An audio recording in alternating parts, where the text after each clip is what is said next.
My hair's a wreck. I'm a wreck. Taking apart the Christmas tree yet again, another year round, another season over. It's one of the few things that I have not decluttered or minimalized, which it's hard to minimalize the Christmas tree. It's so full of memories. But here I am, putting together a YouTube channel about the fourth quarter. The last quarter, I turned 61 just before the holidays. 61. The last quarter of a life would be somewhere between now and 90, right? If you're gonna, I'm not the best at math, but I don't think the last quarter is between 75 and 100. For some people it is, probably not for me. My mother passed away at 63. Some of the ornaments on this tree are hers. And it made me really think about how do you get rid of some of those? What is our life here in this time of our lives? How do I move from working to not working? My husband has already done that. My husband is 68 and an 8 year, or I guess he's 69. My husband is 69. An 8 year difference, it doesn't seem like much when you're in your 40s and he's 50. Didn't seem like much at all when we got married, and I was 43 and he was 51. But now it's 68 and 61, or 69, I keep saying 68. And he has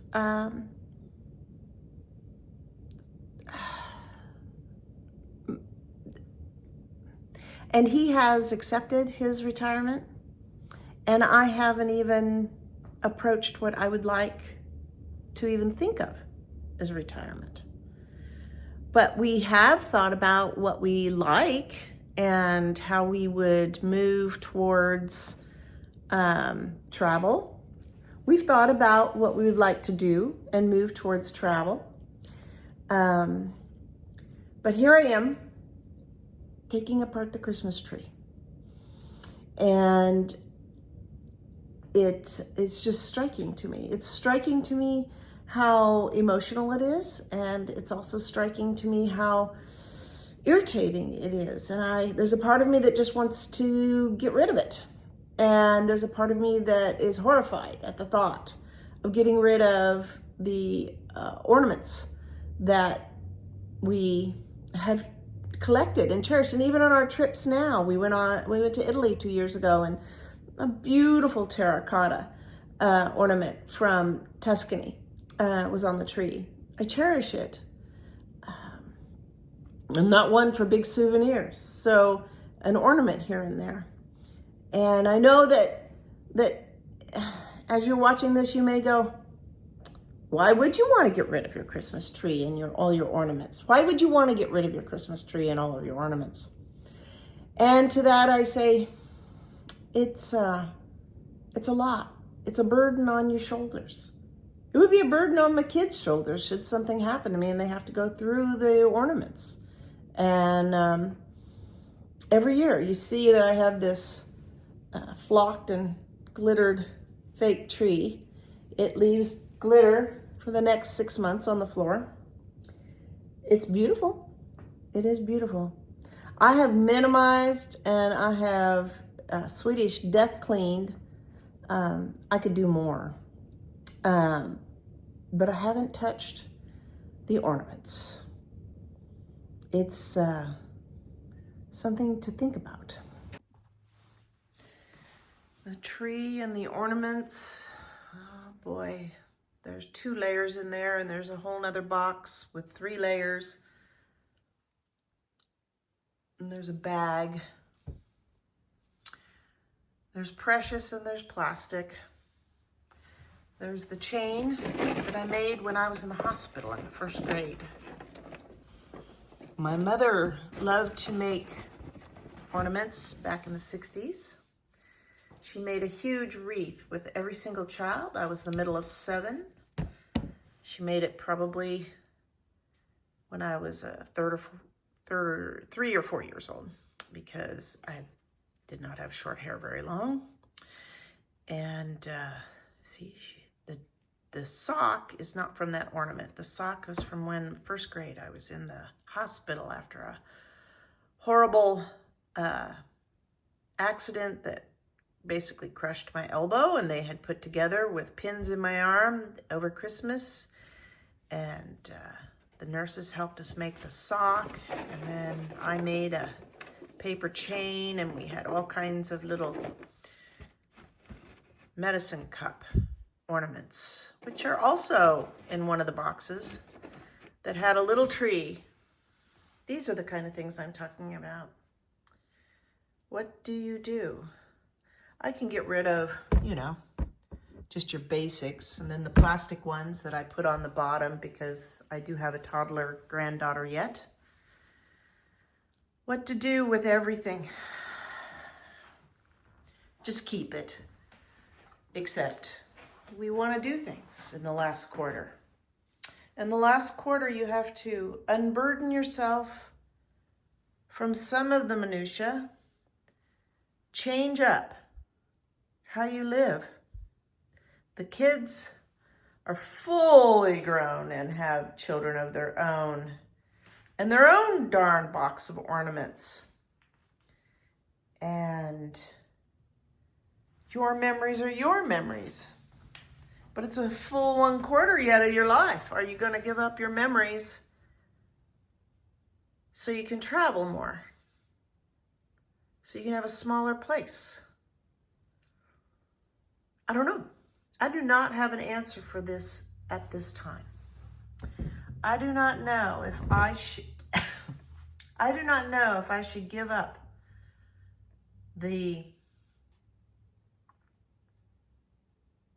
memories of a 6-year-old little girl in a hospital. And all of the other memories. There's a whole bunch of others. So in the last quarter,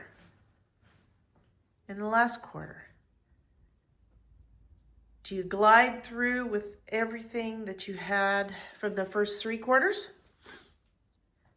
Do you glide through and add more on your responsibility and your load? Or do you parse it down so that your load is lighter and you can go into the last quarter and find some new things to put upon your shoulders? Because you will, whether you parse out these old things or not, you will put new things in. You're still alive. You're going to do some wonderful things. Otherwise, why retire? Why do it at all? Why do it at all? Why not just keep working? It's not like you're unhealthy. So this is what I mean. I just picked up the tree skirt. Believe it or not, a 90s broom skirt that I loved for Christmas wear, and makes a great tree skirt. Picked it up, forgot the nativity set was on there. And the camel's lost his head again. Camel's lost his head before, unless it's the other camel that lost his head, and now they both match. It's a set my father had.